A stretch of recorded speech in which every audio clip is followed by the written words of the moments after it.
السلام عليكم ورحمة الله وبركاته. أهلا وسهلا فيكم مرة تانية بمراجعة جديدة بقناة حسام تك. بعد التحديثات الكتيرة يلي عم نسمعها عن دعم الذكاء الاصطناعي بالأجهزة المحمولة، على سبيل المثال في عنا أبل انتليجنس يلي راح يتم إصداره بالكامل أو إصدار كامل خدماته مع بداية السنة على كل أجهزة آيفون ابتداء من آيفون 15 وما فوق، بالإضافة طبعا لتحديثات جالاكسي انتليجنس يلي هي راح تكون محتوى هذا الفيديو يلي أصدرتها سامسونج. وبعد ما وصل التحديث على جهاز S24 الترا الخاص فيني، وبعد 10 ايام من الاستخدام المكثف للمزايا يلي موجوده فيه، في بعض الخدمات اصدرتها جوجل يلي هي تعتبر كمان من ميزات الذكاء الاصطناعي يلي صارت على الهواتف يلي رح نحكي عنها كمان اليوم. بس التركيز رح يكون على التحديث او على المزايا يلي اجت بتحديث One UI 6.1 يلي اصدرته سامسونج مؤخرا. في ميزات رهيبه رهيبه رهيبه جدا، في ميزات خارقه، في ميزات انا عم بستخدمها يوميا وخلص اعتدت عليها، يعني ما عاد متخيل اني استخدم جوالي بدون ما استعمل هدول الميزات اللي موجودين. لهيك شوفوا الفيديو للاخر. اذا ما انكم مشتركين بالقناه اشتركوا بالقناه وتاكدوا انكم مفعلين زر الجرس لتوصلكم كل الاشعارات تبع القناه، ولا تبخلوا علينا بزر اللايك اذا عجبكم الفيديو لانه هذا الشيء اكيد بيساعدنا. واذا عجبكم الفيديو عن جد، اذا في افكار حابين تناقشوها، اذا في اسئله حابين تسالوني اياها، اكتبوا لي اياها تحت بالتعليقات. انا بقرا كل التعليقات اول باول وبجاوب عليها دائما. يلا نبدا،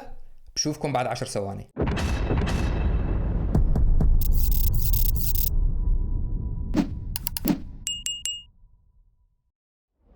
رح بلش بالميزة الأولى اللي هي معنا بتحديث جالاكسي انتليجنس اللي نزل. هي ميزة من جوجل وصار لها فترة بصراحة على كل الأجهزة اللي مدعومة بجوجل، بس مؤخرا صار في حكي كتير عن هي الميزة لأنه أبل هلأ رح تصدرها. هذا الشيء رح يخليني أحكي عنها شوية، اللي هي السيركل تو سيرش أو دائرة البحث. تضغط على السطر التحتاني اللي بتستعمله للتحكم بالقائمة الرئيسية، وبمجرد تضغط ضغطة طويلة اللي هي حوالي ثانية أو ثانيتين رح تلاقي إنه الشاشة صارت عندك عم تومض، يلي بيخليك ترسم على الشاشة أو تعمل دائرة على الشاشة وتحدد أوبجكت موجود أو عم ينعرض حاليا على الشاشة، بحيث إنك تبحث عن هذا الأوبجكت كصورة. يعني على سبيل المثال لو حددت الشعار يلي موجود بالقائمة يلي عندي فوق، مباشرة رح يعطيني نتيجة بحث عن تشات جي بي تي. رح نشوف هون كتير من الشعارات، بالإضافة طبعا فينا ندور على برودكتس، فينا ندور شغلات تتوافق بصريا مع الشيء اللي عم نبحث عنه. يعني نحن فعليا عم نبحث عن صورة فقط. بالإضافة طبعا إنه إذا حطينا على all رح يطلع لنا كمان مقالات متعلقة بهذا الموضوع، رح يطلع لنا صور متعلقة بالصورة يلي نحن عم نبحث عنها، يلي هي صراحة ميزة جدا رهيبة. الشيء اللي مو بس بيشتغل إذا أنت كنت فاتح نافذة أو إذا كنت فاتح تطبيق بدك تبحث عن شيء فيه، هذا الشيء صراحة بيشتغل حتى مع تطبيق الكاميرا. يعني على سبيل المثال لو فتحنا الكاميرا وخلينا نبحث عن على سبيل المثال الساعة اللي أنا لابسها بإيدي، بمجرد ضغطة طويلة على الشاشة هيك الصورة خلص انحفظت وصارت موجودة، وبمجرد أنا حط دائرة حوالين الساعة رح يقوم بالبحث عنها مباشرة ورح يعطيني النتائج يلي هي مشابهة لها. مثل ما بنشوف هون بنتائج البحث اللي طلعت لنا، يلي هي عبارة عن سامسونج جالاكسي واتش 7 يلي عرض لنا كثير من الصور المتعلقة فيها، سواء صفحة الشراء على أمازون،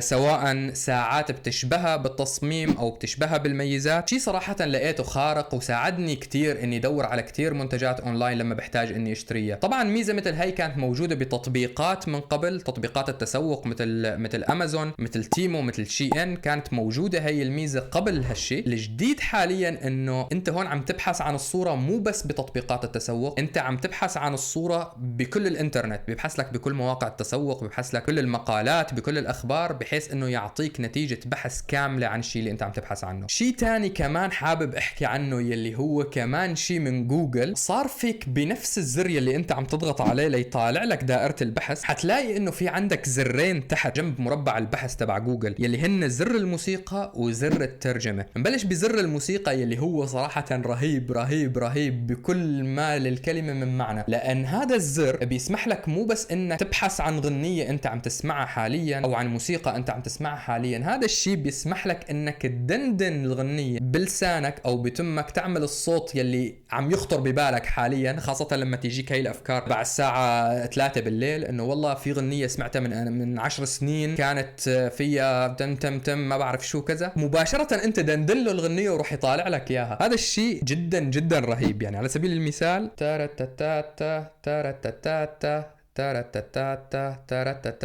نستنى البحث، هنلاقي انه مباشرة اعطانا اغنية فيروز يلي صراحة شيء خارق. يعني انه هذا الشيء ما كان موجود من قبل، او حتى انه كان موجود من فترة، يعني من حوالي سنة او سنة ونص بلشت تطلع هيك ادوات اللي هي ادوات ذكاء اصطناعي منفصلة، او احيانا ممكن تكون مدفوعة. حقيقة ان تكون هي الخدمة بتليفونك، وباي وقت انت مباشرة تكبس زر تقدر تبحث عن الغنية اللي انت عم تخطر ببالك حاليا، او تبحث عن الموسيقى اللي عم تخطر ببالك حاليا. شيء رهيب بصراحة. طبعا واكمالا للشيء اللي جوجل بلشته، لازم تنهي الموضوع بشكل كتير خارق. في عنا هلا على سبيل المثال بعد ما بحثنا عن الغنية ودندنا لها اياها بالطريقة اللي نحن بدنا اياها، وطلعت لنا الغنية، طلعت لنا النتيجة باللغة الانجليزية مثل ما انكم شايفين، لانه الجهاز تبعي انا عامله باللغة الانجليزية. طب لنفترض انه انا بدي افهم شو الشيء اللي موجود هون، او ما فهمت الشيء اللي مكتوب هون، ببساطة ضغطة طويلة مرة ثانية بيطلع لنا الزر تبع الترجمة اللي هو جنب زر الموسيقى اللي هلا شفناه، وبمجرد نضغط عليه رح يترجم مباشرة الشيء اللي شايفينه قدامنا على الشاشة للغة اللي نحن بدنا اياها. بهي الحالة انا مختار اللغة الألمانية، بس على سبيل المثال بقدر اختار اللغة العربية. مباشرة رح نشوف النتيجة مترجمة باللغة العربية، يلي هي ترجمة ما ترجمة حرفية مثل الشيء اللي بنشوفه بجوجل ترانزليت او برامج الترجمة الثانية. هي ترجمة بتشبه الترجمة اللي بيعطيك اياها تشات جي بي تي لما انت بتحاول تترجم مقالة. يعني هي ترجمة للمضمون، مو بس ترجمة حرفية للكلام اللي عم ينعرض قدامك على الشاشة. بعرف انه محتوى الفيديو هو عن جالاكسي انتليجنس، لهلا ما عرضنا ولا خدمة من خدمات جالاكسي انتليجنس، بس هي الخدمات من جوجل هي خدمات كمان رهيبة، وشفت انه عن جد بتستحق انه نحكي عنها، خاصة انه هي الخدمات موجودة تقريبا على كل الاجهزة يلي عليها اندرويد 14. على سبيل المثال انه جهاز جوجل بيكسل 6 برو تبعي نازل عليه هذا التحديث، وعم بقدر استخدمه بطريقة كتير خيالية، وعم بستفيد منه عن جد كتير. لنحكي عن اول ميزة انا شفتها بتحديث جالاكسي انتليجنس الجديد، يلي هي بصراحة خارقة للعادة، يلي هي انك تعطيه نص طويل وهو يلخص لك اياه، او يعمل لك ريفورمات لهذا النص، يلي هو شيء صار بيلت ان، صار شيء مدمج بجهازك حاليا. يعني لو فتحت النوتس على سبيل المثال، في عندي هي المقالة اللي بتحكي عن سيركل تو سيرش من جوجل، حنلاقي في تحت عنا الزر يلي هو زر جالاكسي انتليجنس. لو ضغطنا عليه حنلاقي في عنا 4 خيارات ممكنة حاليا. الخيار الاول يلي هو اوتو فورمات، يلي هو بيعيد لك صياغة المقالة بطريقة مناسبة. يعني لو ضغطنا عليه حيقول لي انه انت كيف بدك تعيد صياغة المقالة، بدك انه اعطيك عناوين رئيسية بالاضافة لفروع او لنقاط اساسية موجودة تحت هذا العنوان، ولا بدك اياها عبارة عن ميتينجز نوت. على سبيل المثال خلينا نختار انه عنوان عريض بالاضافة لنقاط، حنقول له انه حدد لي الكل واعمل لي جنريت. حنلاقي انه عطاني اياها بطريقة كتير حلوة. يعني في عنا عنوان عريض،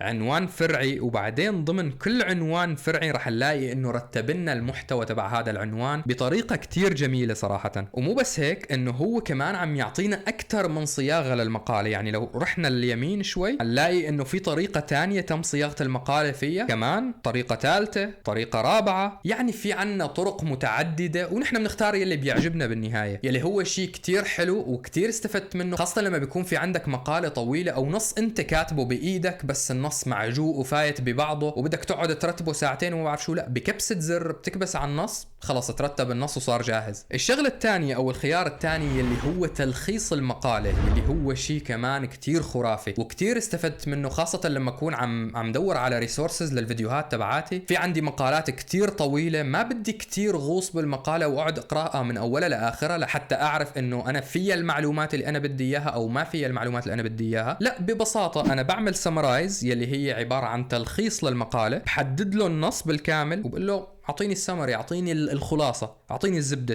تبع المقاله، ورح يعطيني نص كثير صغير بقدر اني اقراه وخلص انا عرفت محتوى المقاله بالكامل. اذا عجبني المحتوى او اذا حسيت انه هذا المحتوى مناسب للفيديو تبعي او مناسب للشيء اللي انا عم دور عليه، بقدر ببساطه اروح واقرا المقاله كامله. الشيء اللي وفر علي كثير وقت بالبحث، واللي وفر علي كثير وقت بقراءه المصادر. اما النقطه الثالثه اللي هي الكوريكت سبيلينج، وهي عباره عن تصحيح الاملائي، اللي هو بيروح بيقرا المقاله بالكامل، بيشوف انت شو كاتب، شو مخبص، عندك شوية اغلاط باللغة، عندك اغلاط بالجرامر، عندك اغلاط احيانا بطريقة كتابة الكلمة، بيروح بيبحث عنها بالكامل، بيبحث بالمقالة او النص اللي انت عاطيها بالكامل، وبيعطيك التصحيحات الممكنة فيها. مثل ما انا شايفين بنفس هاي المقالة انه لقانا شوية شغلات ممكن تتصحح او تكون بشكل اجمل. الشغلة الثالثة يلي هي كثير حلوة، في عنا خدمة من قلب سامسونج او من تحديث سامسونج الجديد، يلي هي انه نحن نترجم. بحيث انه نحن بنحدد النص اللي نحن بدنا اياه ونقول له ترجم لي اياه. ببساطه اللغه اللي مكتوب فيها النص هي اللغه الانجليزيه، فراح اقول له يترجمها للغه العربيه، قول له ترانزليت، راح نلاقي انه ترجم لنا النص بالكامل. يلي هي بصراحه خيارات موجوده، يعني الخيارات اللي صارت موجوده سهلت عليك كتير شغلات. على سبيل المثال انك تلخص مقاله، انك تشوف شو محتوى المقاله، انك تعيد صياغتها، تعيد ترتيب نص عندك يا يلي هو شيء خارق بصراحه، وشيء بيوفر عليك كتير وقت، خاصه اذا كنت بتستعمل تليفونك مثل ما انا بستعمله للبحث، لحتى تجهز للفيديوهات او تحضر لمقالات، تحضر لبحث عندك بالجامعه. كتير رح تستفيد من هاي الادوات. انتقالا للخدمه يلي بعدها، يلي هي كمان بعض الخدمات المشابهه للشيء يلي شفناه قبل شوي بالنوتس، بس هذا الشيء صار مدمج بالجالكسي كيبورد او الكيبورد الخاص بسامسونج. مثل ما انا شايفين اذا فتنا على واتساب وبدنا نكتب رساله على سبيل المثال، رح يطلع لنا زر الجالكسي انتليجنس على اليسار فوق، بمجرد نضغط عليه رح نلاقي انه في عنا كمان مجموعه خيارات فينا نستعملها. واول خيار رح يطلع لنا يلي هو الشات ترانزليشن، يلي هي خدمه بتخليك تحكي مع ناس ما بيحكوا لغتك اساسا. يعني عم تحكي انت مع شخص لنفترض بيحكي اللغه الانجليزيه، بس انت تكتب له بلغتك يلي هي اللغه العربيه، وهو بيترجم هذا الشيء للغه الانجليزيه وبيبعث له اياه. ونفس الشيء لو هو بعث لك اي شيء باللغه الانجليزيه، هذا النص رح يترجم للغه العربيه وينعرض لك. على سبيل المثال لو اخترنا تشات ترانزليشن هون، احنا مختارين اللغه الانجليزيه للترجمه، ففينا نقول له مرحبا كيف حالك ونقول له ترجم لي اياها. رح نلاقي انه مباشره ترجم لي النص يلي انا حطيته، هاي هاو ار يو، وصار فيني اعمل تك،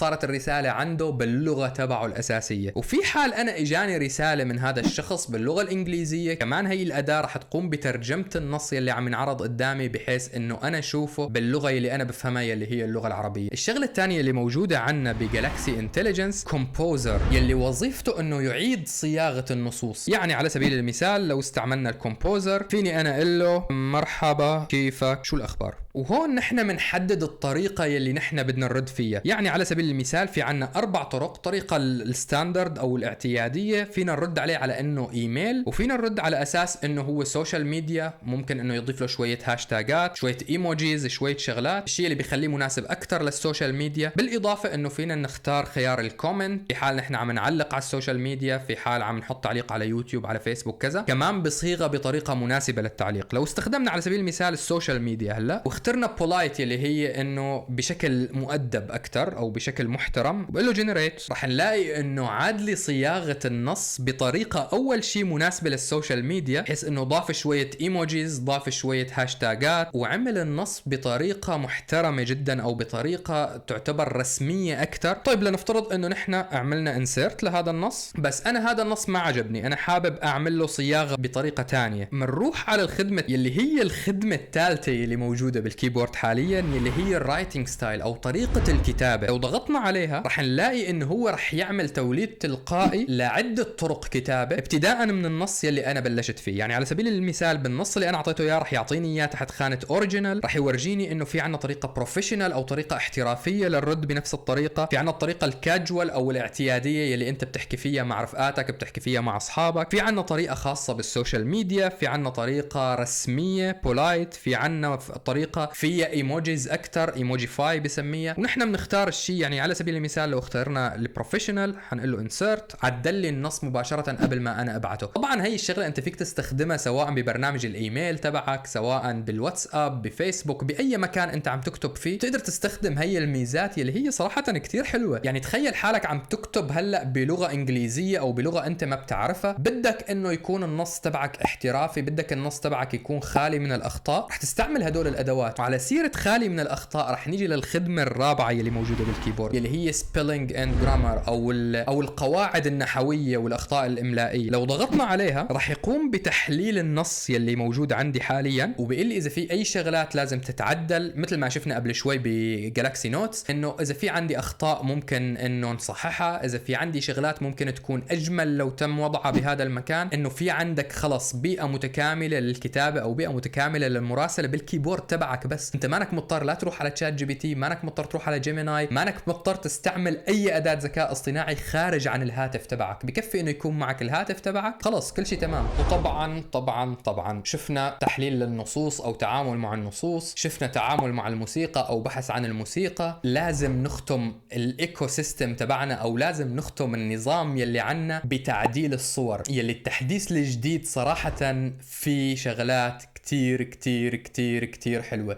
يعني إذا بدنا نبلش نحكي عن الشغلات اللي فيك تعملها كتعديل للصور عن طريق هذا التحديث أو عن طريق أدوات الذكاء الاصطناعي اللي انطرحت بهذا التحديث، غالبا بدنا فيديو كامل لحالنا، بس بكفي حاليا أنه نستعرض بعض الشغلات يلي إجت بهذا التحديث. على سبيل المثال لو سحبت القلم رح نلاقي أنه صار في عنا خيار جديد بقائمة الوصول السريع تبع القلم يلي هي سكتش تو ايمج. لو ضغطنا عليها رح نلاقي أنه بس عمل لي بلور على الشاشة، عم بيقول لي أنه draw something أو رسوم أي شيء أنت بدك إياه. على سبيل المثال لو انا رسمت نجمه، بختار النمط اللي انا بدي اياه. على سبيل المثال بدي اياها 3D كرتون، يعني كرتون ثلاثي الابعاد، وقول له جنريت. بياخذ شويه وقت احيانا، بس ببساطه عمل لي رسمه مطابقه للشيء اللي انا طلبته، اللي هي رسمه كرتونيه، لون لي اياها بطريقه كتير حلوه واعطاني رسم نهائي. هذا الشيء طبعا كتير خرافي. لو جربنا نمط ثاني على سبيل المثال سكتش، اللي هو يفترض انه يرسم لي اياها بقلم رصاص مع شويه تظليل وهيك، اختار سكتش ونقول له جنريت، رح نلاقي انه رسمها بطريقه كتير حلوه كانها مرسومه بقلم الرصاص مع شويه تظليل مع شويه تلوين رصاصي، خلى الرسمه تصير عن جد احلى. فينا نرسم جمجمه لابسه قبعه قشيه مثل تبع ون بيس على سبيل المثال، رسمه القبعه القشيه ببساطه هيك، ونطالع منها جمجمه بطريقه كتير عشوائيه مثل ما انا برسم بالعاده هيك ببساطه. نختار الشيء اللي نحن بدنا اياه، على سبيل المثال بدنا اياها عباره عن illustration ونقول له جنريت، رح يعطيني رسمه كتير حلوه بصراحه. يعني رح اعيد صياغه الرسم يلي انا اعطيته اياه اللي رسمته ب10 ثواني فعليا، برسمه كان ممكن انه تستغرق معك ساعات وانت عم تشتغل عليها لحد ما تطلع بنفس النتيجه. يلي هي اداه بصراحه انا ما استعملتها بشكل مكثف، هي اداه انا كنت عم بستعملها لاتسلى. يعني احيانا برسم رسمه هيك عشوائيه وبختار النمط يلي انا بدي تكون فيه الرسمه، بعمل لها جنريت وخلص بتطلع الرسمه كتير حلوه. بس الشغلات يلي استخدمتها حقيقه يلي هي ادوات تعديل الصور يلي موجوده عنا بسامسونج ستوديو. يعني لو رحنا على سبيل المثال على الاستوديو تبعنا او على الجاليري تبعنا، اختار صوره لإلي يلي هي على سبيل المثال هي، بكبس على زر الانتليجنس يلي موجود تحت، رح نلاقي انه في عنا خيارين حاليا ممكنين يلي هي على سبيل المثال البورتري ستوديو.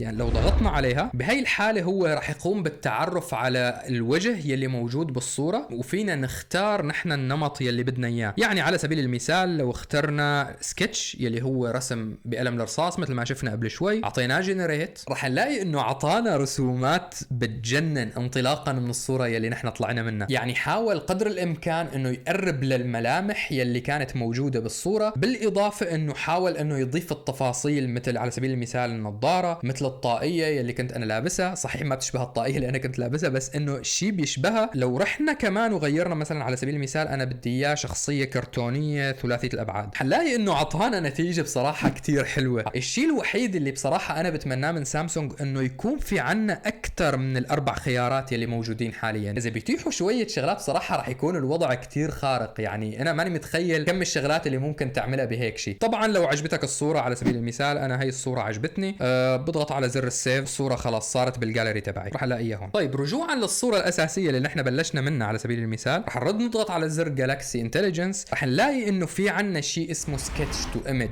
يعني صار فيك تضغط عليها ترسم شيء على الشاشه هلا او ترسم شيء على الصوره. يعني لنفترض انه انا بدي ارسم فراشه هيك او شيء قريب من الفراشه، ما بعرف اذا هو حيشوفها فراشه ولا خفاش هلا، بس اوكي على سبيل المثال هيك، بس مو اكتر. قل له جنريت. الشيء اللي شايفينه بشكل خيالي حاليا هو عمل فراشه وحطها بالصوره كانه هي بالاساس جزء من الصوره. يعني حطها حتى خلاها مهديه على الطاقيه اللي انا لابسها. الشيء اللي صراحه كتير كتير حلو. طبعا هو انتج لي اكثر من صوره، انا بتطلع هيك بختار الشيء اللي انا حبيته، اوكي عجبتني هي او عجبتني هي، قل له سيف كوبي، صار في عندي نسخه منها موجوده هلا بالجاليري تبعي. يلي هي شغله بصراحه بتعطيك امكانيات كتير كبيره بانك تعدل على الصور تبعك، انك تضيف شغلات، تحذف شغلات، بس من خلال انك كأنك ترسم كم خط على الشاشة. شيء انا استمتعت فيه بصراحة، وعملت كتير صور حلوة من خلاله، بالاضافة لكتير وكتير وكتير. يعني اذا بدنا نضل عم نحكي على الشغلات يلي اجت بجالكسي انتليجنس حاليا ما راح نخلص، لان يعني من اين ابدا واين انتهي؟ في عنا كتير شغلات، يعني اذا بدنا نفوت بتفاصيلها راح طول الفيديو اكثر ما هو هلا طويل. بس هدول الشغلات يلي انا بصراحة شفتهم كتير ملفتين، شفتهم انه عن جد شغلات كتير حلوة انك تكون عم تحصل عليها بس لمجرد انه انت معك هاتف من سامسونج. بس هذا الشيء اللي كان بدي شارككم اياه، كان بدي شارككم تجربتي مع هدول الادوات الجداد، ونشوف شو اللي اجى بتحديث ون يو اي 6.1. شكرا لمتابعتكم بالاخير. اذا عجبكم الفيديو عن جد لا تنسوا تحطوا لايك، لا تنسوا تتركوا لي تعليق حلو. اذا ما انكم مشتركين بالقناه اشتركوا بالقناه لانه في كتير فيديوهات حلوه جايه لقدام، ولا تنسوا تفعيل زر الجرس لانه هذا الشيء كتير مهم لحتى تتوصلوا بالاشعارات الجديده من الفيديوهات اللي نحن عم نعملها. كان معكم حسام، سلام.